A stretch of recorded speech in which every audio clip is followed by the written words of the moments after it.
C'est un grand honneur que d'être là. C'est toujours un endroit fascinant, hein, le Collège de France. J'étais impressionné encore par voir non seulement la qualité de la présentation qui vient d'être faite par Alain, mais aussi le fait qu'ici c'est un endroit gratuit, sans diplôme. Enfin, c'est absolument extraordinaire. Voilà, écoutez, je vais essayer de vous présenter effectivement ces cellules qui me tiennent à cœur depuis déjà une petite vingtaine d'années, qui sont les cellules natural killer, et vous montrer comment on est passé de la dissection du fonctionnement des cellules natural killer à la participation à la découverte d'un nouveau monde de lymphocytes dont Alain a un peu parlé, qui sont les cellules lymphoïdes innées, ou innate lymphoid cells, et puis vous présenter quatre histoires, j'espère que je pourrai aller jusqu'au bout, enfin 4 petites histoires, dont la plupart ne sont pas encore publiées.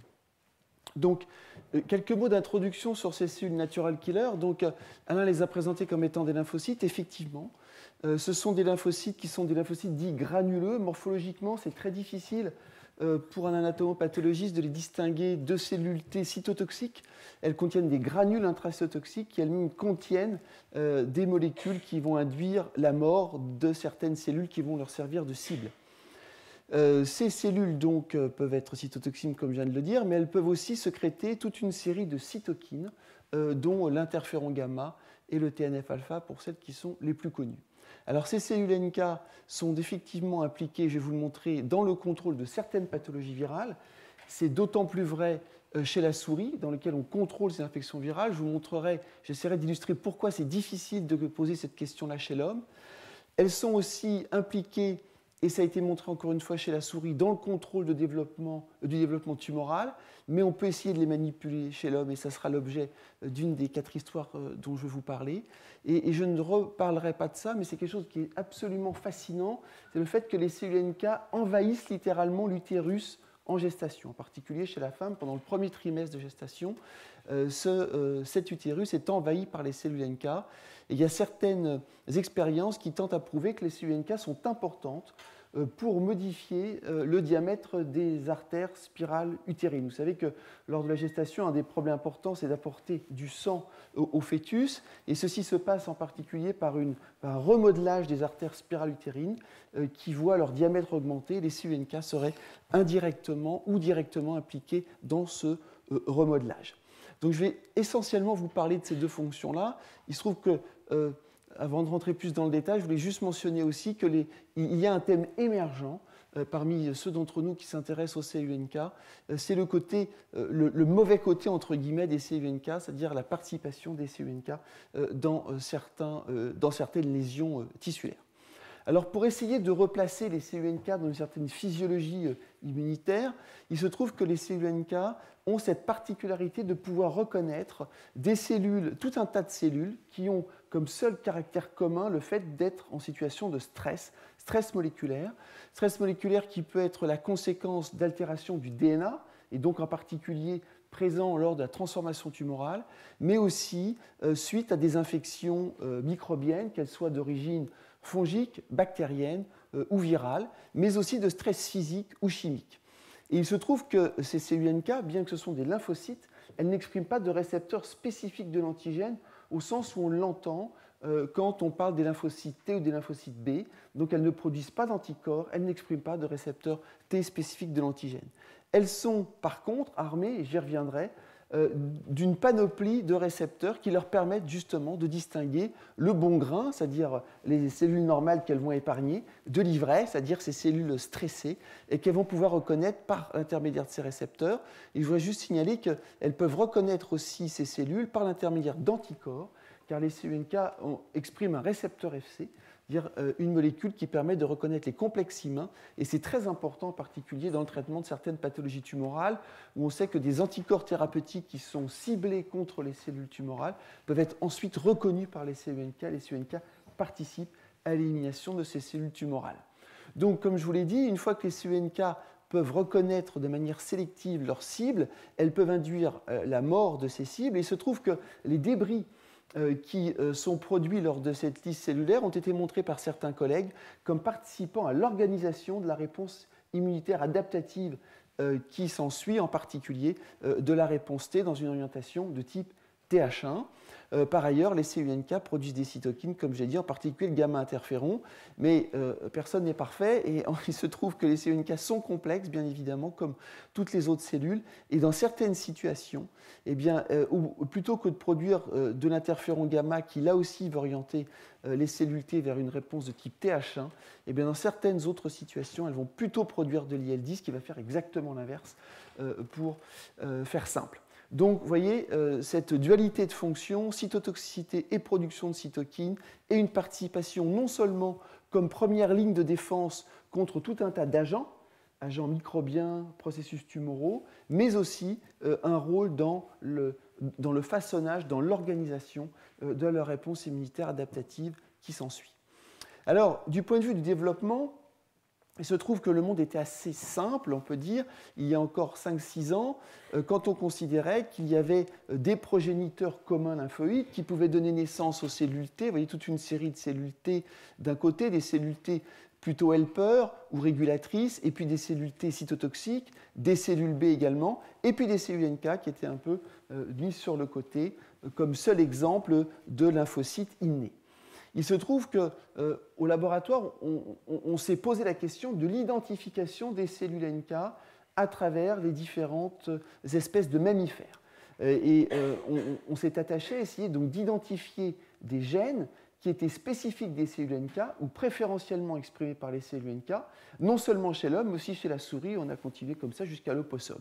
Et on s'est aperçu qu'il y avait ce gène qui codait pour cette molécule de surface appelée NKp46, qui permettait effectivement de définir plutôt pas mal les cellules NK à travers les différentes espèces de mammifères. On a donc généré des anticorps monoclonaux contre NKp46, et vous voyez là l'exemple d'une immunofluorescence sur une coupe de rate de souris au repos, dans lequel on distingue des zones dans lesquelles, vous voyez, on voit là des cellules T, des cellules B, et puis une zone qui contient les cellules NK. Et en fait, cette zone est très importante, puisqu'elle ne contient pas que les cellules NK, mais tout un tas d'autres cellules. Il s'agit de la pulpe rouge de la rate, dans laquelle il y a des hématies, des macrophages, certaines populations de cellules B. Alors, je vous raconte cette histoire, puisqu'en réalité, on est souvent surpris en science, et quand on est surpris, c'est plutôt bon signe. Alors, on a donc utilisé cet anticorps pour essayer de voir où étaient les cellules NK, et on est tombé sur cette image. Vous reconnaissez certainement l'intestin, et vous voyez donc des agrégats de cellules à l'intérieur de l'intestin. Et en fait, pour faire donc d'une histoire longue, une histoire plus courte, il se trouve que les cellules NK, ici décorées en vert, sont présentes donc dans ces agrégats lymphoïdes qui contiennent aussi des cellules B, mais aussi les cellules dont Alain a un petit peu parlé, qui sont les LTI, lymphocytes tissue induced cells, qui sont des cellules très importantes dans l'embryogenèse pour la formation des organes lymphoïdes secondaires. Et en fait, il se trouve que les cellules NK partagent avec ces cellules-là un même facteur de transcription. Ce facteur de transcription est la molécule ROR-gamma-T. Et donc, en fait, on a cru au départ que ces cellules étaient des cellules NK. Il ne s'agit pas de cellules NK, il s'agissait d'un exemple de ce nouveau monde de lymphocytes, comme j'aime l'appeler, qui sont donc les cellules innées lymphoïdes. Et donc, vous voyez que NKp46 est exprimé sur les cellules NK, mais aussi sur ces populations de cellules. À la différence des cellules NK, ces cellules ne sont pas cytotoxiques. À la différence des cellules NK, elles ne produisent pas de gamma-interféron, mais elles produisent une cytokine extrêmement intéressante qui est l'IL-22, et j'y reviendrai, j'essaierai de vous convaincre pourquoi cette cytokine est effectivement une cytokine intéressante. Donc vous voyez, une molécule NK spécifique, mais avec des exceptions, et ce qui nous a permis donc d'identifier ces nouvelles populations de cellules. Juste pour vous confirmer par des données qu'effectivement ces cellules, bien qu'exprimant NKp46, sont très différentes des cellules NK, on peut maintenant identifier des listes de gènes qui sont exprimés dans telle ou telle population, et par des algorithmes mathématiques, essayer donc de demander à l'ordinateur si effectivement ces groupes de gènes permettent d'identifier telle ou telle cellule, ou quelles sont les différences entre telle ou telle cellule sur la base de l'étude de ces groupes de gènes. Et ces études s'appellent en particulier les analyses en composants principales.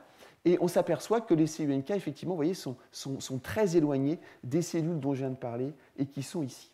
Alors, si on essaye maintenant de faire évoluer la diapositive que je vous avais montrée et de la mettre au goût du jour, eh bien vous voyez que le monde des lymphocytes est beaucoup plus complexe que celui qu'on imaginait il y a encore que quelques années, puisque de manière assez surprenante et assez intéressante, parce que ça permet de poser des hypothèses et d'essayer de tester ces hypothèses expérimentalement, il semblerait que pour toutes les sous-populations, ou pour de nombreuses sous-populations de lymphocytes T, il existe des équivalents innés de ces populations de lymphocytes T, des équivalents innés qui sont quand même d'origine lymphoïde, mais qui, vous voyez, partagent avec ces populations de cellules T les mêmes facteurs de transcription et les mêmes cytokines, par exemple là, la production de gamma-interférons par les TH1, mais aussi par ce groupe d'ILC qu'on appelle les ILC1, etc., etc. Et les cellules NK donc, ne sont pas toutes seules comme cellules innées lymphoïdes, mais elles sont quand même toutes seules dans le groupe des cellules innées lymphoïdes qui sont cytotoxiques. Vous voyez quand même, je pense que ce parallèle est très intéressant, encore une fois, il suggère des expériences à réaliser. Alors sur le rôle des ILC, Alain les a mentionnés un petit peu, en fait c'est quelque chose qui reste vraiment à disséquer à l'heure actuelle, et je veux juste insister sur le rôle de l'IL-22. Je vous ai dit que l'IL-22 était une cytokine qui était très intéressante, donc je ne vais pas aller à travers tous ces schémas, dont la plupart sont des schémas qui sont purement spéculatifs, hein, qui donnent envie, encore une fois, de faire des expériences pour tester ces hypothèses, mais je vais revenir sur le rôle putatif joué par l'IL-22, sécrété par ces ILC3, c'est-à-dire les cellules qu'on a identifiées au départ, qui expriment NKp46, mais qui expriment aussi ROR gamma T, mais qui ne sont pas des cellules NK, car elles font autre chose que de la cytotoxicité et de l'interféron gamma, elles font l'IL-22. Et en fait, ce que je veux vous dire, c'est que l'IL-22 a cette particularité que les récepteurs de l'IL-22 sont sélectivement exprimés par les cellules d'origine non hématopoïétique, c'est-à-dire des cellules qui ne sont pas des cellules du sang, mais au contraire des cellules qui sont en particulier des cellules des épithéliums, et ce qui vous permet de comprendre assez rapidement que l'IL-22 est vraiment un messager entre les cellules du système immunitaire qui vont produire de l'IL-22 à l'intérieur de cette muqueuse intestinale et les cellules épithéliales intestinales qui, elles, vont recevoir ce message de l'IL-22 et faire des activités qui sont extrêmement importantes pour le maintien de l'intégrité de l'épithélium intestinal, à savoir produire des peptides antimicrobiens, et donc contrôler l'environnement microbien à l'intérieur de la lumière intestinale, ce qui est effectivement très important, et deuxièmement, contribuer au contrôle de l'inflammation et de la réparation de l'épithélium intestinal. Donc vous voyez qu'il existe encore une fois un monde de lymphocytes dont il faut trouver les fonctions et qui semble être l'équivalent inné de ces populations de lymphocytes qu'on connaît bien par ailleurs. Donc pour essayer de rester dans le temps qui m'a été donné, je vais me concentrer maintenant sur les cellules NK canal historique en quelque sorte, hein, les cellules NK qui expriment NKp46, qui sont cytotoxiques et qui produisent de l'interféron gamma. Et une question que l'on se pose dans le laboratoire depuis des années, c'est de savoir véritablement quel est le rôle des cellules NK chez l'homme. Alors ce n'est pas une question facile, puisqu'en réalité, à l'inverse de ce qui se passe dans certaines immunodéficiences, dans lesquelles on a des immunodéficiences sélectives, par exemple l'immunodéficience sélective des cellules T ou des cellules B ou des neutrophiles chez l'homme, et on peut comme ça comprendre vraiment le rôle de ces cellules in natura. C'est beaucoup plus compliqué de le faire chez l'homme, car il existe toujours très peu d'individus qui présentent des déficits qui sont de manière convaincante sélectifs en l'absence de cellules NK. Quoi qu'il en soit, il existe un modèle que nous avons travaillé avec Jean-Laurent Casanova et qui est effectivement un modèle dans lequel il semble, mais ces expériences doivent être encore complétées par d'autres, qu'il existe un déficit sélectif à l'intérieur du compartiment immunitaire dans ces cellules NK. Et en fait, les individus qui sont très peu nombreux, il existe moins d'une vingtaine d'individus au monde répertoriés à ce jour qui présentent ce déficit qui pour l'instant semble spécifique des cellules NK, mais il se trouve que ces individus présentent des mutations dans un gène qui s'appelle MCM4, qui est une molécule, un gène qui code pour une molécule qui est impliquée dans, une hélicase en réalité, qui intervient dans le contrôle de la replication du DNA. Mais ce qui est intéressant aussi, c'est que ces individus sont malades, et d'ailleurs c'est comme ça qu'on les repère. Ils présentent des pathologies à expression pédiatrique, donc c'est quelque chose qui est important au départ pour le contrôle de la réponse immunitaire. Et il se trouve que même s'il y a très peu d'individus, encore une fois, le caractère commun à ces individus consiste en des pathologies qui touchent le poumon. À la fois donc des fibroses pulmonaires, des pneumonies interstitielles.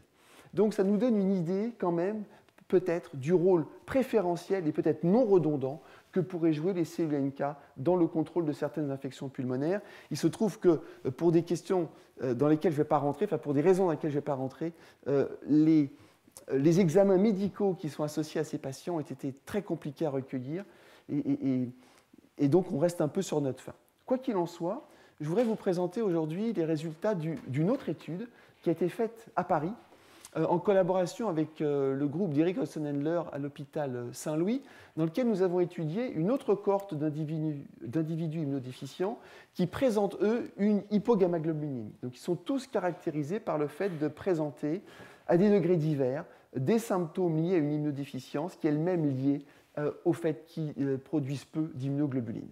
Et en fait, il y a beaucoup de patients à l'intérieur de cette cohorte, et nous avons pu, à l'intérieur de cette cohorte, stratifier les patients quant au nombre de CUNK que ces individus présentaient. Et en fait, quand on s'intéresse à la survie de ces patients à travers le temps, vous voyez là une analyse qui a été faite donc, sur plusieurs années, l'analyse là est en mois. Vous voyez que si on groupe les individus en individus qui ont des nombres normaux de CUNK ou des nombres intermédiaires de CUNK, c'est-à-dire compris entre 50 et 100 selon notre classification, ou des individus qui ont vraiment une déficience NK, c'est-à-dire inférieure à 50 CUNK par millimètre cube, on s'aperçoit qu'il n'y a pas de différence statistique quant à la survie de ces individus, bien qu'une tendance puisse être détectée. Mais maintenant, quand on ajoute un deuxième problème à ces individus, c'est-à-dire que ces individus, on sait déjà qu'ils ont une hypogammaglobulinémie, ça a été à l'origine de l'inclusion dans cette cohorte, mais il se trouve que certains de ces individus ont aussi un déficit T. Et bien là, on s'aperçoit que le fait de ne pas avoir de CUNK devient problématique. Si vous comparez, par exemple, les courbes bleues et les courbes vertes, où on a des nombres de T qui sont comparables, et la seule différence dans cette analyse qui est prise en compte, qui est le nombre de NK, vous apercevez que s'il y a beaucoup de NK ou peu de NK, ça ne fait pas grosse différence. Par contre, quand on s'intéresse à des individus qui sont déficients pour le compartimenter, et vous voyez que le fait de ne pas avoir de NK, la courbe jaune, est franchement différent de la courbe en rouge, qui est celle qui correspond aux individus qui ont des CUNK. Donc on s'aperçoit que peut-être que le rôle des CUNK, ce n'est pas forcément un rôle par lui-même, mais c'est un rôle qui s'associe à d'autres compartiments du système immunitaire, et qu'en l'absence d'un compartiment T, par exemple, eh bien, les CUNK pourraient avoir un rôle particulièrement important. Ce qui est intéressant aussi dans cette étude, ce sont les pathologies qui sont associées à cette déficience NK.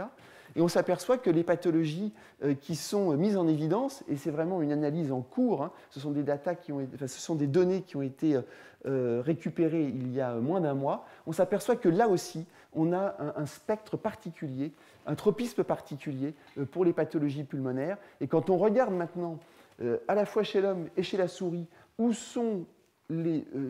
les CUNK sont le plus représentés, eh bien, il se trouve qu'en pourcentage par rapport aux autres lymphocytes, c'est dans le poumon que les CUNK sont le plus représentés. Et donc, il y a peut-être là quelque chose à revisiter.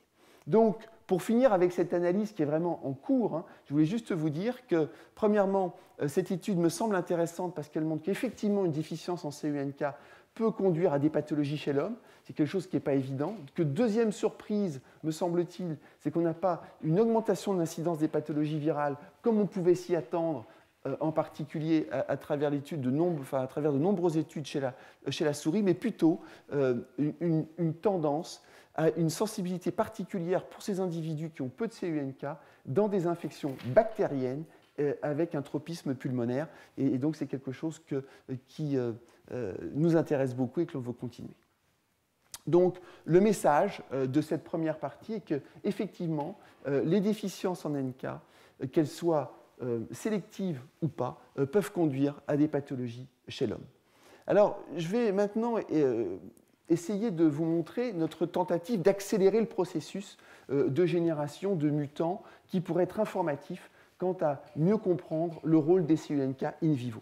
Et pour ceci, nous avons commencé avec Sophie Ugolini il y a maintenant quelques années, pratiquement une dizaine d'années, en collaboration avec Bruce Beutler, quand il était encore au Scripps à San Diego, un large programme qui consistait à induire des mutations ponctuelles dans le modèle de souris. En fait, pour faire simple, on utilise un produit chimique qui s'appelle l'ENU, on prend des mâles, et ces mâles sont traités par l'ENU, et il se trouve que l'ENU a la bonne idée d'introduire des mutations ponctuelles dans le DNA de certaines cellules, et en particulier des spermatozoïdes. Ce qui permet donc de transmettre ces mutations ponctuelles en croisant ces mâles qui ont reçu l'ENU avec des femelles qui, elles, sont wild type, et donc transmettre aux générations successives et poser la question que l'on veut. Il se trouve que nous, on a voulu poser des questions qui s'intéressaient au phénotype NK, pas simplement au nombre de cellules, mais aussi, comme vous allez le voir, en fonction, c'est-à-dire est-ce que les cellules NK dans ces souris sont toujours efficaces ou pas. Et sans rentrer dans le détail, on a screené ce qu'on appelle des mini-pédigrés, qui sont tous issus d'un même mâle qui a reçu l'agent de mutagénèse. Et dans ce mini-pédigré, on s'attendait à avoir des individus, disons que des animaux qui étaient normaux, qui étaient wild type, des individus qui étaient hétérozygotes pour une mutation transmise par le mâle, et puis des individus qui étaient homozygotes pour ces mutations.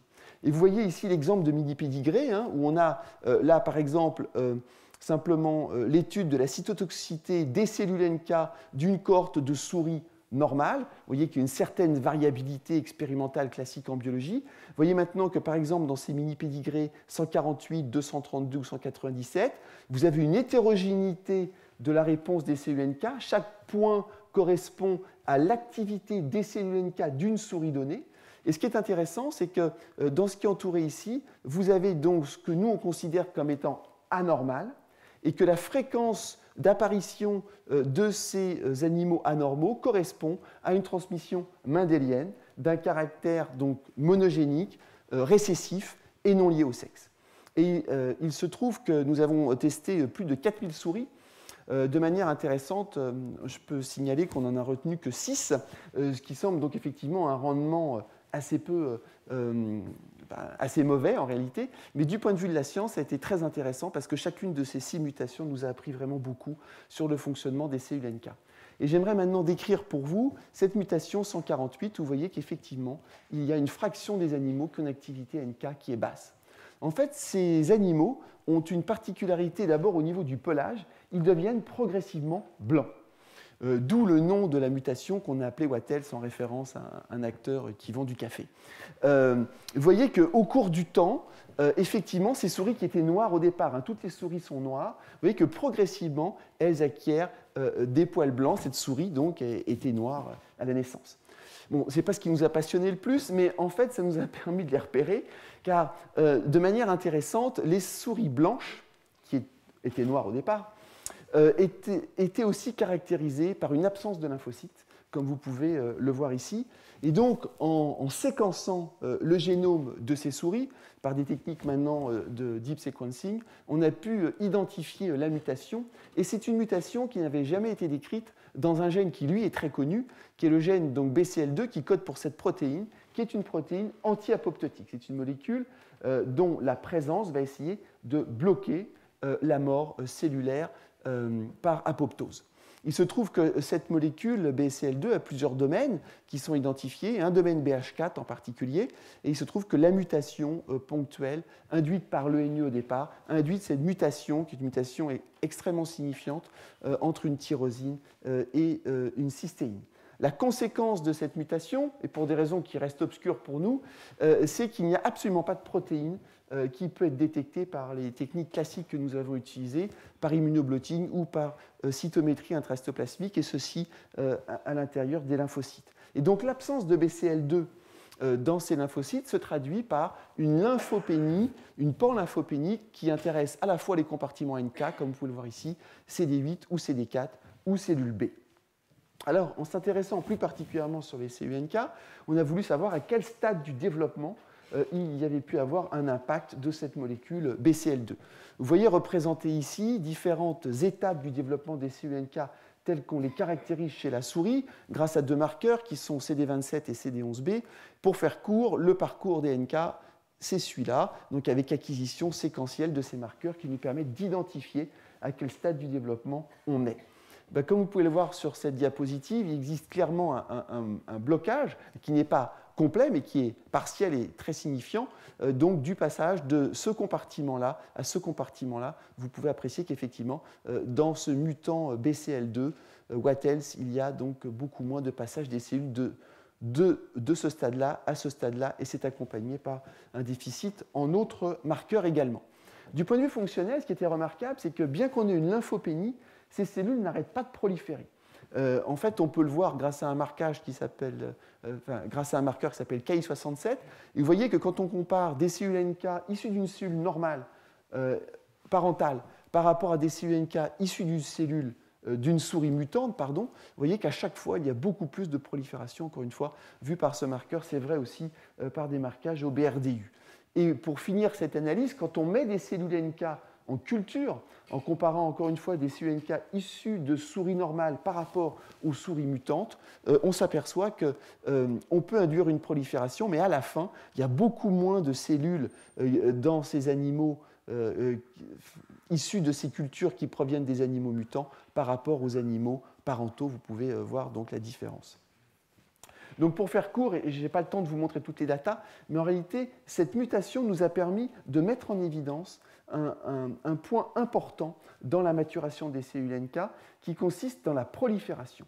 Il se trouve que depuis que les cellules NK ont été découvertes, il y a maintenant près d'une quarantaine d'années, elles sont réputées pour ne pas pousser en culture. Et c'est vrai que c'est beaucoup plus difficile de les faire pousser en culture par rapport aux cellules T et aux cellules B. Et juste parce qu'elles ne poussaient pas de la même manière que les T ou les B, on a considéré, de manière un peu rapide, me semble-t-il, que la prolifération des cellules NK n'était pas importante. En fait, on s'aperçoit que dans le contexte d'infection virale, en particulier dans des modèles de souris, il y a une prolifération extrêmement importante des cellules NK. Et là, ce que j'ai essayé de vous montrer, c'est que dans le processus normal de différenciation des NK, la prolifération est aussi importante. Et donc, c'est quelque chose qui n'avait pas été vu pour l'instant. Et BCL2 est une molécule importante pour le contrôle de cette prolifération. De manière intéressante, ça nous ramène aux patients MCM4 dont je vous ai parlé précédemment, puisqu'en réalité, voici maintenant les étapes de différenciation des cellules NK, non plus chez la souris, mais chez l'homme.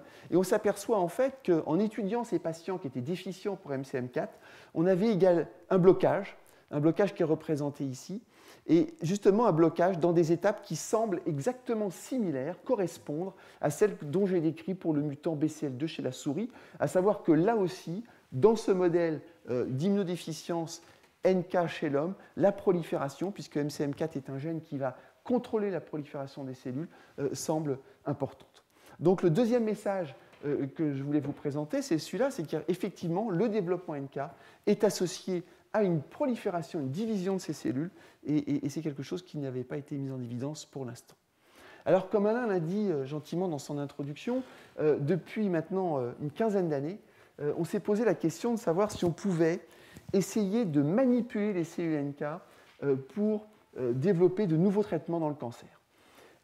On n'a pas été totalement naïf, on savait bien et on sait toujours qu'on ne comprend pas tout dans la biologie des cellules NK, mais on s'est quand même posé ce challenge de dire, voilà, est-ce que même si on ne connaît pas tout, on peut quand même essayer de développer de nouveaux outils rationnels pour essayer de lutter contre le cancer, sachant que les cellules tumorales sont effectivement une des cibles privilégiées des cellules NK. Alors là, il me faut rentrer dans quelque chose qui est simple, mais qu'il faut quand même bien suivre, puisqu'en réalité, à l'instar de ce que je viens de dire un petit peu pour la prolifération des T versus la prolifération des NK, le mode de reconnaissance des cibles par les cellules NK, ce dont je vais vous parler maintenant, est considéré par certains immunologistes qui voient beaucoup à travers les T et les B comme quelque chose d'inverse par rapport à leur manière de réagir d'habitude, et donc je vous demandais un petit peu d'attention. Il se trouve que les cellules NK sont équipées de deux types de récepteurs qui ont des activités antagonistes. Premièrement, des récepteurs activateurs, qui sont là pour le coup des équivalents, avec des guillemets, du récepteur T pour les lymphocytes T ou des immunoglobulines de surface pour les cellules B, c'est-à-dire des molécules qui activent des programmes à l'intérieur de la cellule quand ces molécules reconnaissent leur ligand. Et puis, des molécules inhibitrices. Et la molécule inhibitrice, ou le groupe de molécules inhibitrices les plus connues sur les cellules NK, en particulier chez l'homme, sont des molécules qui sont représentées ici, qu'on appelle les KIR, et qui reconnaissent les molécules de classe 1. Alors c'est là où effectivement la reconnaissance des cellules NK est en fait inverse d'un certain point de vue de la reconnaissance des cellules T. C'est qu'on vous a certainement dit, vous savez que les molécules de classe 1 chargées en peptides sont reconnues par les TCD8+, et peuvent activer le récepteur T. Et bien là, je suis en train de vous dire que les mêmes complexes CMH peptides, vous voyez le peptide est en rose ici, ces complexes CMH peptides peuvent servir en fait de ligand pour des récepteurs inhibiteurs, pour les cellules NK, et qui font juste l'inverse, c'est-à-dire plutôt que d'activer la cellule, ils vont plutôt inhiber la cellule. Alors, vous pouvez imaginer que c'est un, et ça a effectivement été montré, que c'est un mécanisme très efficace de tolérance, puisque de manière intéressante, les molécules de classe 1 sont très exprimées par la quasi-totalité des cellules, à l'exception des globules rouges et des gamètes et de certains neurones. Mais quand elles sont exprimées avec un très grand nombre de copies à la surface. Donc il est très facile, entre guillemets, pour une cellule NK de reconnaître les molécules de classe 1, puisqu'effectivement, ça fait partie des molécules de surface qui sont les plus exprimées dans l'organisme. Eh bien, le mode de reconnaissance des cellules NK, c'est justement de reconnaître qu'est-ce qui fait partie de l'organisme. Et on va voir à la fin, quand on va essayer de revisiter un peu ces notions de self et non-self, de soi et de non-soi, dont vous avez certainement entendu parler, que les cellules NK se distinguent là des cellules T, déjà, puisque les cellules NK ont cette propriété de reconnaître l'absence de molécules de classe 1. Et pourquoi elles peuvent, ou plutôt comment elles peuvent reconnaître l'absence de molécules de classe 1? Eh bien c'est facile, puisqu'en réalité vous comprenez ici que si les molécules de classe 1 inhibent les cellules NK, eh bien quand il n'y a pas de molécules de classe 1, les cellules NK vont avoir tendance à être plus activées. Mais, comme je vous l'ai dit, les globules rouges qui n'ont pas de molécules de classe 1 ne sont pas tués par les cellules NK. Donc les récepteurs inhibiteurs sont une partie de l'histoire, mais ne sont pas toute l'histoire. Et en fait, ce qu'il a été montré, c'est qu'il existait effectivement des récepteurs activateurs dont je vous ai montré, dont je vous ai parlé. Et la particularité de ces récepteurs activateurs, pour ceux que l'on connaît à l'heure actuelle, c'est que leurs ligands ne sont pas exprimés en situation normale. Leurs ligands sont codés par des gènes qui sont réprimés en situation normale. Mais en situation de stress, par exemple un stress physique, un stress chimique, une altération du DNA, une transformation tumorale, une infection bactérienne, une infection virale, une infection parasitaire, il se trouve que ces gènes sont maintenant exprimés et donc donnent naissance à l'expression à la surface de ligands pour ces récepteurs activateurs. Donc, si je me récapitule, on doit comprendre qu'ici, les cellules NK sont insensibles à cette cellule-là pour deux raisons. Premièrement, parce qu'elles n'ont rien pour être activées, vu qu'il n'y a pas de ligand pour les récepteurs activateurs. Et puis en plus, de toute façon, elles sont inhibées dans leur fonction parce que ces cellules expriment des molécules de classe 1. On voit ici que dans une situation de stress, eh bien, la cellule NK est capable d'intégrer ces signaux. Et pour faire très simple et de manière arithmétique, évidemment simplistique, on peut imaginer que dans cette situation-là, illustrée dans cette diapositive, vous avez un signal positif qui est issu de la reconnaissance de cette molécule par ce récepteur activateur, un autre signal positif ici, et puis il y a toujours ce signal négatif, mais 2 plus et 1 moins, ça ferait un plus, et la cellule NK aurait tendance à être activée. Vous pouvez comprendre donc que s'il n'y a pas ce frein, la cellule NK serait encore plus activée. Bien évidemment, je m'excuse du côté extrêmement simpliste de la manière dont je présente cette reconnaissance NK, mais il se trouve que quand même, ce mécanisme, cette illustration semble rendre compte de ce qu'on peut comprendre de la biologie des cellules NK, à la fois in vivo et in vitro.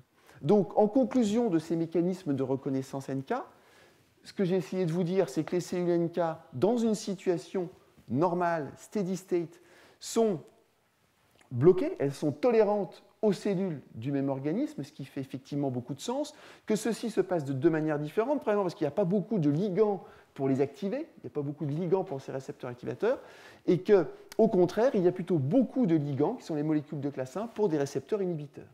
Je vous ai dit aussi que dans certaines situations, il pouvait y avoir une perte de ces molécules de classe 1. Ces situations, c'est en particulier certains types d'infections virales, et en particulier des infections à certains herpès-virus, qui se traduisent donc par la perte des molécules de classe 1. Et là, on peut imaginer que si on perd classe 1, vu qu'il reste 1+, eh bien, la cellule NK va être activée.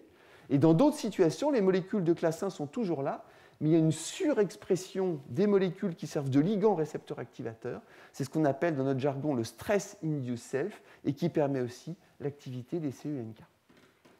Donc, sur cette base, et qui est représentée ici, donc encore une fois, des CUNK avec des récepteurs activateurs, des CUNK avec des récepteurs inhibiteurs, qui reconnaissent des ligands induits par le stress, donc qui caractérisent des cellules qui sont en état de stress, et puis d'un autre côté, des molécules de classe 1 qui sont exprimées par contre partout. Eh bien, comment on peut faire avec ça comme paramètre de base pour essayer de mettre en place de nouveaux traitements contre le cancer? Eh bien, c'est très simple en réalité, enfin, en tout cas théoriquement, il suffit de bloquer cette inhibition. On peut se dire, premièrement, que les cellules normales ne seront pas attaquées par les cellules NK, puisque je vous ai dit que justement ce qui activait les cellules NK était induit par le stress. Donc on peut imaginer que les cellules normales, encore une fois, n'expriment pas ces ligands qui sont représentés ici par ces cercles verts, mais que sélectivement les cellules stressées vont par contre exprimer ces ligands, vont être capables d'activer les cellules NK, et que si on bloque cette inhibition, l'activation des cellules NK sera d'autant plus efficace. Alors on est passé de l'idée à l'acte, et en fait, on a généré, grâce à cette société de biotechnologie dans un premier temps qui s'appelle Innate Pharma, puis maintenant avec cette société beaucoup plus importante de pharmacie qui s'appelle BMS, on a généré des anticorps totalement humains, qui sont des anticorps thérapeutiques. Enfin, l'ambition, c'est que ce sont des anticorps thérapeutiques qui vont bloquer l'interaction entre ces molécules KIR et les molécules de classe 1 de manière à bloquer l'inhibition. En quelque sorte, moins par moins ferait plus, et permet donc cet anticorps a pour ambition de lever l'inhibition des cellules NK. Donc cet anticorps s'appelle l'irilumab, et en fait, il a été déjà testé en phase 1 dans 2 pathologies chez l'homme, qui sont les leucémies aiguës myéloïdes et le myélome multiple, et les résultats ont été extrêmement satisfaisants puisqu'il n'y a pas d'effet secondaire, et ce qui permet donc maintenant d'engager des tests d'efficacité dans ces 2 pathologies en phase 2. Mais j'ai quand même vous montré des résultats d'efficacité dans des modèles de souris. Alors en fait, on a pris un modèle de souris extrêmement particulier, qui est un modèle de souris qui n'a pas de T, enfin pas de cellule T, pas de cellule B, et qui est transgénique pour la molécule humaine, de telle manière à pouvoir injecter l'anticorps anti-molécule humaine, donc l'anticorps médicament. Alors ce que vous pouvez voir, c'est que dans cette souris, on peut lui injecter des tumeurs humaines. Et pourquoi on peut lui injecter des tumeurs humaines? Parce qu'il n'y a pas de cellule T, il n'y a pas de cellule B. Et donc, vous voyez que quand on injecte des cellules tumorales humaines qui n'ont pas les molécules de classe 1, eh bien, la plupart des souris survivent, c'est la courbe en vert.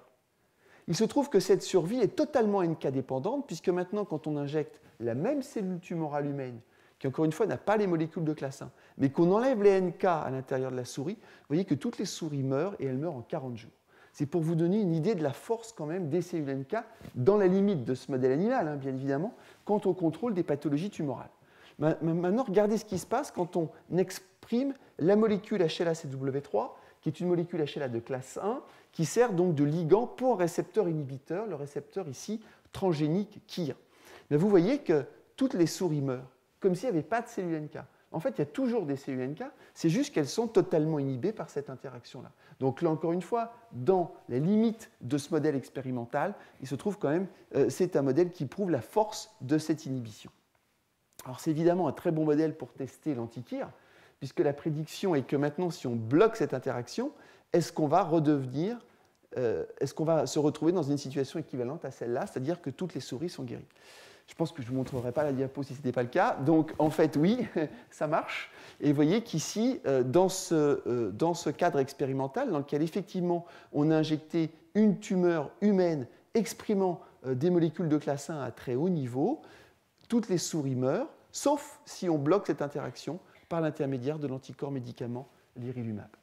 Donc, ceci nous permet d'être assez optimistes, en tout cas d'espérer des bons résultats. L'anticorps l'irilumab est testé donc, en phase 2, comme je vous l'ai dit, dans les leucémies aiguës myéloïdes et dans le myélome multiple, mais il est aussi testé en thérapie, en combinaison avec d'autres anticorps qui sont les anticorps anti-CTLA4 et anti-PD1. Et je vais prendre une seconde quand même pour vous parler de cette révolution thérapeutique qui est celle donc, de ces anticorps qui vont moduler la réponse immunitaire, qui vont reprogrammer la réponse immunitaire.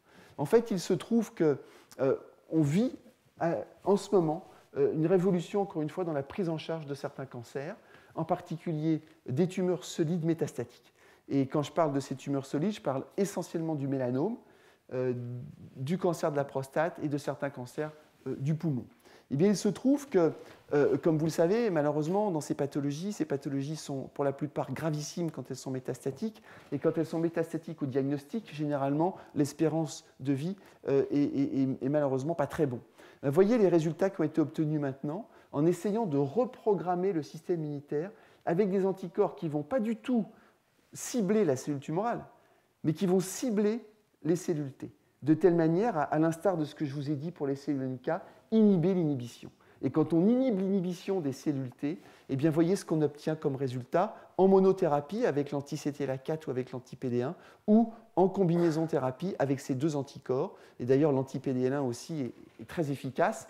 Voilà le genre d'activité que l'on peut avoir. Donc, ces individus ne sont pas devenus immortels, hein, mais quoi qu'il en soit, leur courbe, pour l'instant, dans les 2-3 années, avec les 2-3 années de recul qu'on a pour l'instant, les courbes de survie semblent, pour une fraction des patients, parallèles à l'axe des X, ce qui est sans précédent dans ces pathologies qui sont gravissimes. Bien évidemment, il y a une marge de progression qui est considérable, parce que sur une grande fraction des patients, il n'y a pas d'effet de ces anticorps. Mais quoi qu'il en soit, pour ceux qui ont pu bénéficier de ces traitements, c'est évidemment plus qu'une bonne nouvelle. Donc, j'espère que vous pouvez maintenant mettre en perspective le lirilumab anti-KIR dont je vous ai parlé. C'est le premier anticorps, à ma connaissance, c'est le premier anticorps tout court d'ailleurs, qui a l'ambition d'être un checkpoint inhibitors, à l'instar de ceux dont j'ai parlé pour l'instant, et qui va spécifiquement cibler les cellules NK. Donc le troisième message dont je voulais vous parler, c'est qu'effectivement, même si on ne connaît pas tout sur la biologie des cellules NK, même sur le rôle des cellules NK dans le contrôle des pathologies humaines ou dans les pathologies humaines, même avec les datas que je vous ai présentées aujourd'hui, reste encore quelque chose sur lequel il y a une marge de progression considérable, quand bien même, on peut se servir de cette connaissance fondamentale des mécanismes de reconnaissance des cellules NK pour essayer de mettre en place de nouveaux médicaments. Et ça me paraît intéressant au-delà des cellules NK. Parce que la plupart d'entre nous, disons que la plupart de ceux qui ont eu, il y a 15 ans, l'envie de développer des thérapies, sont vraiment des chercheurs fondamentalistes. Ils n'ont jamais été guidés par le fait de traiter des patients, ce qui est profondément louable, bien évidemment, mais pour autant, ce n'était pas leur métier, ni même leur motivation. Leur motivation était simplement la curiosité. Et je pense qu'il n'y a pas d'autre justification à la recherche fondamentale que celle de la curiosité. Et c'est important, parce qu'à partir du moment où on est curieux, quand bien même on est un chercheur fondamentaliste, ce qui n'est pas une tare par ailleurs, on peut aussi être intéressé par des applications cliniques. Et je pense que c'est un exemple. Bien évidemment, l'exemple sera probant que si la molécule marche et on est dans l'impatience d'avoir ces résultats. Alors je vais finir par ce dont Alain vous a parlé en introduction, c'est-à-dire par essayer de vous faire partager une énigme d'abord, puis une esquisse de solution, et ensuite une base théorique qui est peut-être généralisable au-delà des cellules NK. Donc toute l'histoire commence par ce qu'on appelle l'éducation des cellules NK. Vous savez qu'il y a beaucoup de choses fausses qui circulent à propos des cellules de l'immunité innée, de manière générale. Premièrement, qu'elles sont non spécifiques, alors que, comme vous savez, il y a eu 3 prix Nobel qui ont été donnés il y a maintenant 3 ans sur justement la spécificité des cellules du système immunitaire inné, et deuxièmement sur le fait que ces cellules réagissent toujours de la même façon, d'une manière un peu réflexe. En fait, je vais vous prouver que ce n'est pas le cas, et que comme n'importe quelle cellule, les cellules du système immunitaire inné sont capables de s'adapter à leur hôte. Alors le problème est le suivant. En fait, je vous ai dit que les cellules NK pouvaient reconnaître, dans un processus qu'on appelle le missing self, et qui a été identifié au départ par Claes Scherre au Karolinska Institut à Stockholm, qu'en réalité, donc, les cellules NK pouvaient reconnaître l'absence de molécules de classe 1 à la surface des cellules cibles. Et on comprend bien pourquoi ça se passe comme ça, c'est parce que les cellules NK ont des récepteurs inhibiteurs pour les molécules de classe 1. Donc, quand on injecte des greffes hématopoïétiques, donc là de la moelle osseuse, mais ça pourrait être de la rate, d'une souris qui a perdu les molécules de classe 1, dans une souris wild type, par ailleurs ces souris sont exactement les mêmes, eh bien ces greffes sont rejetées, et elles sont rejetées par les cellules NK. Le problème auquel on a été confronté depuis depuis 2 dizaines d'années, une vingtaine d'années, c'est qu'en fait dans les souris qui n'ont pas de cellules, qui n'ont pas de molécules de classe 1, il n'y a pas d'attaque des cellules NK contre cette souris. On devrait s'attendre, puisque les CUNK peuvent attaquer des cibles classe 1 négatives, que dans une souris dans laquelle il n'y a pas de molécules de classe 1, les CUNK soient à l'origine d'une certaine auto-immunité. Eh bien, ce n'est pas le cas.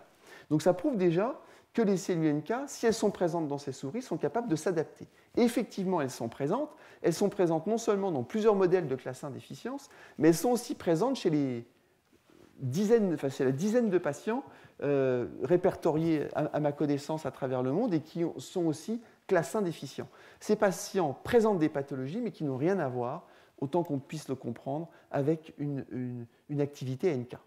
Donc, dans ces individus, ou dans ces modèles de souris, les cellules NK sont présentes, mais en fait, elles sont hyporéactives. Et c'est parce qu'elles sont hyporéactives qu'elles peuvent être tolérantes par rapport à l'ensemble de ces cibles qui sont autour d'elles et qui sont classe 1 négatives.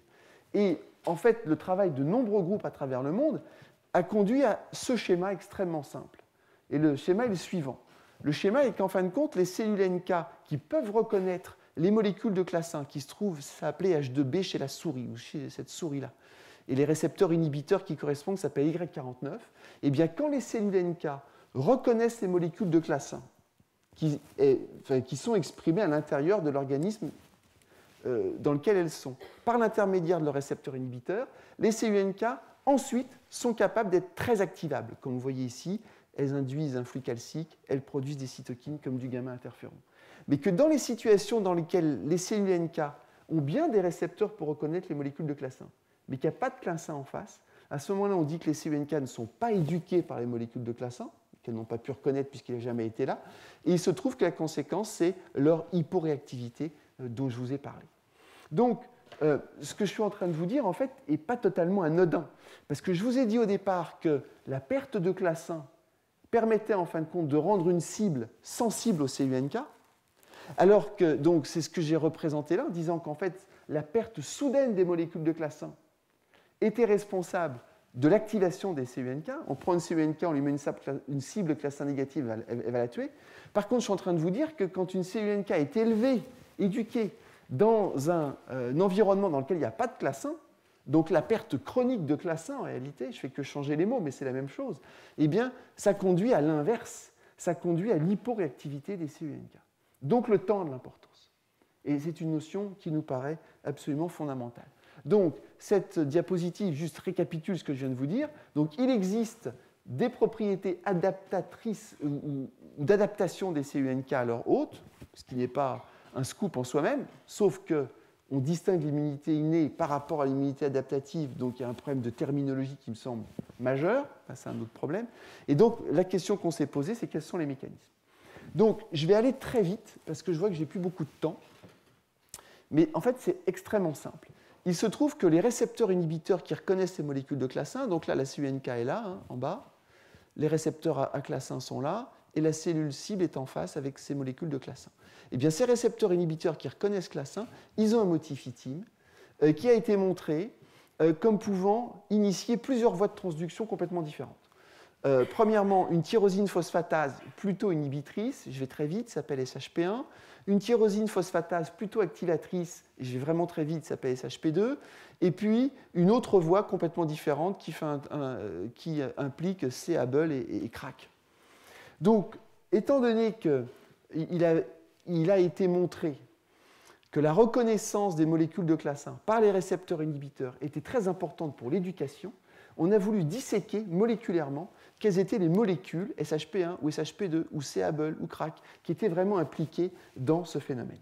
Alors, un petit mot sur les tyrosines phosphatases. Il y a énormément de tyrosines phosphatases. Vous voyez qu'il y en a plus de 100 qui ont été répertoriées à l'heure actuelle chez l'homme. Elles se groupent en diverses catégories. Et il se trouve que la première phosphatase sur laquelle on a porté notre attention s'appelle SHP1. Et comme vous voyez, elle est exprimée partout. Et c'est bien le problème, parce que quand on enlève SHP1 dans une souris, elle est extrêmement malade. En fait, à ma connaissance, il n'y a pas d'individus qui sont SHP1 déficients. Et tant mieux pour eux, parce que la prédiction serait quand même qu'ils seraient extrêmement malades. Moss Eaton, en anglais, ça veut dire mité. C'est pour vous donner à peu près d'idée. Voilà une souris normale, au même âge que sa collègue mitée. Donc vous pouvez apprécier qu'elle n'est pas en bonne forme. En fait, elle présente des phénomènes auto-immuns inflammatoires extrêmement importants, aigus, avec une dermatite, une pneumonie stérile, et puis aussi donc, de l'auto-immunité, et qui conduit donc à une mort prématurée. Il se trouve qu'en manipulant la génétique de la souris, on a pu enlever spécifiquement ces molécules SHP1 à l'intérieur des cellules NK sans l'enlever dans les autres cellules. Et ça a été bien parce qu'on n'a pas eu du tout ce phénotype. La souris est normale, elle se reproduit très bien, elle est très heureuse, pour autant qu'une souris puisse être heureuse dans une cage à Marseille. Mais c'était très important parce que pour l'instant, toutes les études qui ont été faites sur le rôle des SHP1 ont été évidemment complètement oblitérées en quelque sorte par le fait qu'il y avait des phénomènes auto-immuns inflammatoires très importants. Alors pour faire court, les cellules NK sont présentes. Mais les cellules NK, en absence des SHP1, présentent exactement le même phénotype que les cellules NK dans une souris qui n'a pas classe 1. Et ça, vous pouvez le voir à travers plusieurs readouts. Je vais passer très vite là-dessus. Okay, et en particulier, elles sont non réactives. Là, vous voyez ici une cellule NK contrôle qui est mise en face d'une cible tumorale. Elle va se mettre à sécréter de l'interféron gamma. Vous voyez qu'une cellule NK qui est issue d'une souris dans laquelle il n'y a pas SHP1 sélectivement dans les cellules NK n'est pas capable de sécréter de l'interféron gamma. Elle n'est pas capable non plus de lyser des cellules cibles. Il faut comparer le blanc par rapport au noir. Vous voyez que le noir est toujours en dessous.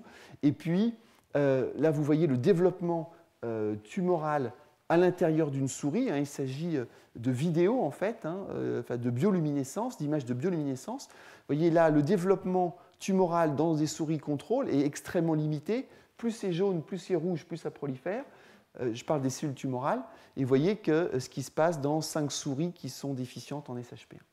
Donc, en fait, ce que je suis en train de vous dire, c'est que la perte de SHP1 était exactement similaire à la perte des molécules de classe 1. Deuxièmement, et ça, je ne vais pas vous montrer les datas, on a pu montrer qu'en enlevant SHP1 sélectivement, ces molécules inhibitrices ne fonctionnaient plus. Donc, il y a quand même un paradoxe, c'est-à-dire qu'on a enlevé un récepteur inhibiteur, enfin, on a enlevé la fonction inhibitrice d'un récepteur inhibiteur, et on se retrouve avec des cellules qui sont totalement hyporesponsives. Je l'ai dit, c'est exactement le même paradoxe que celui qui consistait à dire que quand on enlevait les molécules de classe 1, on se retrouvait aussi avec des cellules qui, plutôt que d'être activées, puisque je vous rappelle qu'il s'agit de récepteurs inhibiteurs, étaient inhibées. Donc, en fin de compte, pour faire vite, voilà le modèle avec lequel, le modèle que l'on défend à l'heure actuelle. Ce que je vous ai dit, c'est qu'on avait cette cascade, les molécules de classe 1 qui étaient reconnues par des récepteurs à classe 1, et ce signal qui était intégré par SHP1. Quand on enlève classe 1, ou le récepteur à classe 1, ça je ne vous l'ai pas montré, mais c'est fait aussi, ou quand on enlève la tyrosine phosphatase qui est liée au récepteur de classe 1, on a exactement la même chose. Et bien, il se trouve que le modèle que l'on favorise est celui-là. On pense que les cellules NK, parce qu'elles sont des cellules innées, et parce qu'elles ont cette panoplie de récepteurs activateurs, ont la capacité de reconnaître de nombreux ligands activateurs partout et tout le temps à l'intérieur de l'organisme. Et que si ce signal n'est pas inhibé par cette reconnaissance à travers les molécules de classe 1 et leurs récepteurs spécifiques et cette tyrosine phosphatase, eh bien, cette activité de stimulation constante va conduire à l'énergie de la cellule. C'est un phénomène de désensibilisation, phénomène qui est extrêmement classique en biologie et conservé à travers les espèces. Vous voyez effectivement donc, quelques-uns des récepteurs qui sont exprimés par les cellules NK. Donc vous voyez, vous pouvez imaginer quand même l'ensemble des signaux qui sont intégrés par les cellules NK au cours du temps. Et notre hypothèse, c'est que si ces signaux ne sont pas antagonisés par des signaux inhibiteurs, comme ceci, eh bien la cellule va devenir anergique. Alors, en quoi ceci nous dit quelque chose? Eh bien parce que, je reprends cette diapositive pour les 6 minutes qui me restent, je vous ai dit que la perte soudaine de classe 1 conduisait à l'activation des cellules NK. Je vous ai dit aussi que la perte chronique de classe 1 conduisait à l'hyporéactivité des cellules NK, c'est-à-dire l'inverse. Et je vous ai montré que c'était certainement un mécanisme de désensibilisation qui passait par une tyrosine phosphatase qui s'appelle SHP1. Ce que je ne vous ai pas dit, et ce que d'autres collègues ont fait, c'est exactement l'inverse. C'est-à-dire que plutôt que de jouer sur les récepteurs inhibiteurs, ici en rouge, ils ont joué sur les récepteurs activateurs, en vert. Et ce qu'ils ont fait, c'est qu'ils ont exprimé de manière transgénique, ils ont surexprimé de manière constante des ligands pour des récepteurs activateurs. On peut imaginer qu'enlever de l'inhibition, enlever du frein, ou appuyer sur l'accélérateur, ça peut revenir à peu près à la même chose. Et de fait, c'est exactement la même chose qui se passe. C'est-à-dire que l'expression chronique, transgénique de ligands activateurs va conduire à la même hyporéactivité, en tout cas on ne peut pas les distinguer, que l'hyporéactivité qui est obtenue quand on enlève des récepteurs inhibiteurs ou quand on enlève la fonction inhibitrice des récepteurs inhibiteurs. Donc je pense que ces données confirment véritablement notre modèle, comme quoi c'est une désensibilisation dont il s'agit. Et que les CUNK sont capables de s'adapter de manière certainement constante à leur hôte, parce qu'elles ont toute cette panoplie de récepteurs activateurs et inhibiteurs qui permettent justement de jauger quel doit être le seuil d'activation des CUNK. Alors, pour être finaliste, et je m'excuse pour ce finalisme, je pourrais le faire plus long et ça reviendrait au même, pour certainement être impliqué dans des pathologies qui sont aiguës, plutôt que dans des pathologies qui ont tendance à être chroniques. Et donc, on en vient, me semble-t-il, à illustrer le fait que les cellules NK sont activées par ce qu'on appelle une discontinuité antigénique. En fait, le temps a de l'importance. Évidemment, le temps a de l'importance. Vous allez me dire, c'est trivial. Je veux bien que ce soit trivial, mais généralement, à ce stade de la présentation, les gens, et quelquefois les mêmes, disent deux choses qui me paraissent contradictoires. Ils disent, le temps a de l'importance, bien évidemment, on le sait, okay, et les mêmes disent, mais de toute façon, j'y crois pas. Alors, il y a quelque chose qui ne me paraît pas très clair. Alors, moi, je vais essayer d'élaborer, pour les 3 minutes qui me restent, un petit peu sur l'idée qu'effectivement, le temps, la discontinuité dans ce que le système immunitaire voit est quelque chose qui est essentiel, pas la seule chose, mais une chose essentielle dans la force des réactions immunitaires qui vont s'ensuivre. Et juste pour vous dire, on a voulu tester notre hypothèse, en particulier à travers les CUNK, à travers un modèle mathématique, puisqu'il nous semble que l'une des voies dans lesquelles la biologie devrait investir beaucoup plus, c'est celui des mathématiques. Il est évident que les mathématiques ont fait faire à la physique des produits, des progrès qui sont phénoménaux. La puissance du formalisme mathématique est absolument phénoménale. Bien évidemment, on a en face de nous, quand on s'intéresse à la biologie, on est en face de phénomènes qui sont extrêmement complexes, mais on pourrait argumenter sur le fait qu'ils ne sont pas forcément plus complexes que ceux auxquels les physiciens s'attaquent. Quoi qu'il en soit, on a voulu représenter très simplement, dans une version 1.0 de cette tentative de formalisme mathématique ou d'utilisation du formalisme mathématique, l'activation cellulaire comme étant l'intégration de signaux d'entrée qui vont varier avec le temps, qui vont être intégrés par toute une série de récepteurs. Là, on n'en a représenté qu'un. Pour en avoir 100, ça reviendra au même. Et qui va se traduire par une réponse cellulaire, une réponse qui est R, qui est elle-même dépendante du temps. Voilà des vraies données. Ces données-là sont des données d'activation des CUNK en fonction du temps, le temps est en secondes, quand on induit l'engagement d'un récepteur activateur avec un anticorps. Eh bien, notre challenge a été de savoir si, en mimant l'arrivée de l'anticorps en fonction du temps, dont on peut penser qu'elle suit cette courbe noire ici, eh bien, on pourrait, grâce à un formalisme mathématique qui se développe sur cette diapositive ici, arriver à traduire la réponse de la cellule en fonction du temps qui est représentée en rouge.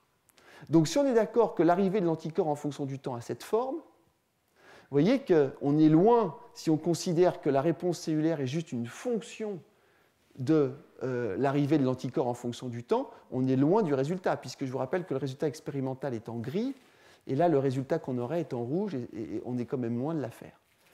Si on considère ce que je viens de vous dire, c'est-à-dire qu'une cellule va réagir en fonction de la vitesse à laquelle il y a eu un changement dans son environnement. C'est ce que j'ai essayé de vous dire en insistant sur le temps. J'ai dit une perte soudaine des molécules de classe 1, ça va activer les NK. Une perte chronique des molécules de classe 1, ça va inhiber les NK. Et l'inverse pour les récepteurs inhibiteurs.